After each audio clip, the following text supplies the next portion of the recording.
اسماء بنت ابی بکر کہتی ہیں کہ میں رسول اللہ صلی اللہ علیہ وسلم کی زوجہ محترمہ عائشہ رضی اللہ تعالی عنہا کے پاس ایسے وقت آئی جب کہ سورج کو گہن لگ رہا تھا اور لوگ کھڑے ہو کر نماز پڑھ رہے تھے۔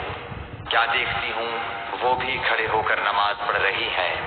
میں نے کہا کہ لوگوں کو کیا ہو گیا ہے، تو انہوں نے اپنے ہاتھ سے آسمان کی طرف اشارہ کر کے کہا سبحان اللہ۔ میں نے کہا کیا یہ کوئی خاص نشانی ہے، تو انہوں نے اشارے سے کہا کہ ہاں، تو میں بھی آپ کے ساتھ نماز کے لیے کھڑی ہو گئی۔ آپ نے اتنا قیام فرمایا کہ مجھ پر غشی طاری ہونے لگی اور میں اپنے سر پر پانی ڈالنے لگی۔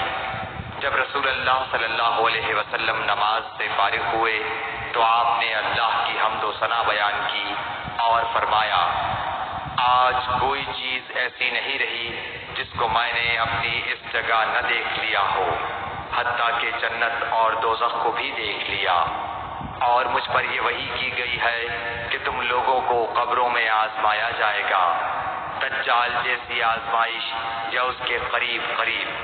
راوی کا بیان ہے کہ میں نہیں جانتی کہ اسماء نے کون سا لفظ کہا۔ تم میں سے ہر ایک کے پاس اللہ کے فرشتے بھیجے جائیں گے اور اس سے کہا جائے گا کہ تمہارا اس شخص یعنی محمد صلی اللہ علیہ وسلم کے بارے میں کیا خیال ہے۔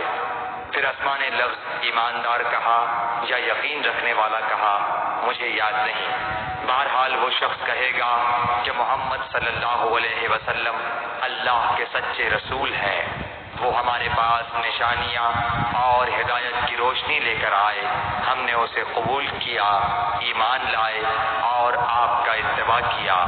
پھر اس سے کہہ دیا جائے گا کہ تو سو جا، در حال یہ کہ تو مرد صالح ہے اور ہم جانتے تھے کہ تو مومن ہے۔ اور بہرحال منافق یا شکی آدمی، اسماء نے کون سا لفظ کہا مجھے یاد نہیں، جب اس سے پوچھا جائے گا کہے گا کہ میں کچھ نہیں جانتا، میں نے لوگوں کو جو کہتے سنا وہی میں نے بھی کہہ دیا۔ صحیح بخاری حدیث نمبر 184۔